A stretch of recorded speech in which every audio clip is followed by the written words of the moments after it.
बच्चे ने दी माँ बाप को एक सीख। किसी गांव में एक बूढ़ा व्यक्ति अपने बेटे और बहू के साथ रहता था। परिवार सुखी संपन्न था, किसी तरह की कोई परेशानी नहीं थी। बूढ़ा बाप, जो किसी समय अच्छा खासा नौजवान था, आज बुढ़ापे से हार गया था। चलते समय लड़खड़ाता था, लाठी की जरूरत पड़ने लगी। चेहरा झुर्रियों से भर चुका था, बस अपना जीवन किसी तरह व्यतीत कर रहा था। घर में एक चीज़ अच्छी थी कि शाम को खाना खाते समय पूरा परिवार एक साथ टेबल पर बैठकर खाना खाता था। एक दिन ऐसी ही शाम को जब सारे लोग खाना खाने बैठे, बेटा ऑफिस से आया था। भूख ज़्यादा थी, सो जल्दी से खाना खाने बैठ गया और साथ में बहू और उसका एक बेटा भी खाने लगे।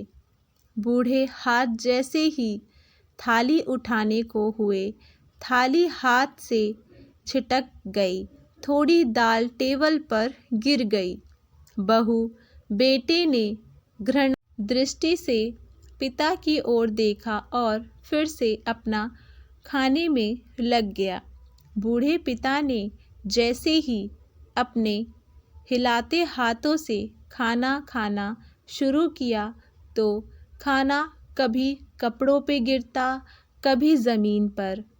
बहू चिढ़ाते हुए कहा, हे राम, कितनी गंदगी तरह से खाते हैं। मन करता है इनकी थाली किसी अलग कोने में लगवा देते हैं। बेटे ने भी ऐसे सिर हिलाया जैसे पत्नी की बात से सहमत हो। उनका बेटा ये सब मासूमियत से देख रहा था। अगले दिन पिता की थाली उस टेबल से हटाकर एक कोने में लगवा दी गई।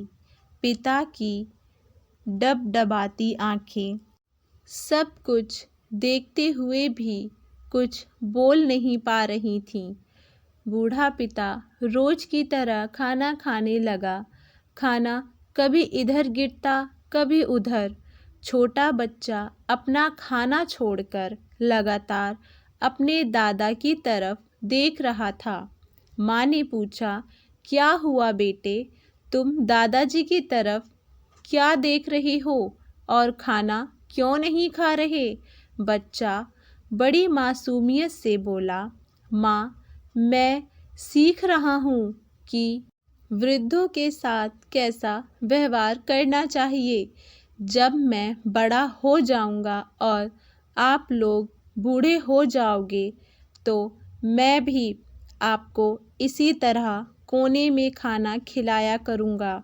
बच्चे के मुंह से ऐसे सुनते ही बेटे और बहू दोनों कांप उठे। शायद बच्चे की बात उनके मन में बैठ गई थी, क्योंकि बच्चे ने मासूमियत के साथ एक बहुत बड़ा सबक दोनों लोगों को दिया था। बेटे ने जल्दी से आगे बढ़कर पिता को उठाया और वापस टेबल पे खाने के लिए बैठाया और बहू भी भागकर पानी का गिलास लेकर आई कि पिताजी को कोई तकलीफ ना हो। इस कहानी से शिक्षा मिलती है कि माँ बाप इस दुनिया की सबसे बड़ी पूंजी हैं। आप समाज में कितनी इज्जत कमा लें या कितना भी धन इकट्ठा कर लें, लेकिन माँ बाप से बड़ा धन इस दुनिया में कोई नहीं है। आशा करती हूँ आप सभी लोगों को हमारी ये कहानी पसंद आई होगी। आप लोगों को इस कहानी को लेकर क्या राय है, हमें नीचे कमेंट बॉक्स में अपनी राय ज़रूर बताइए और हमारे चैनल वाणी वॉइस को लाइक, शेयर, सब्सक्राइब करना ना भूलें।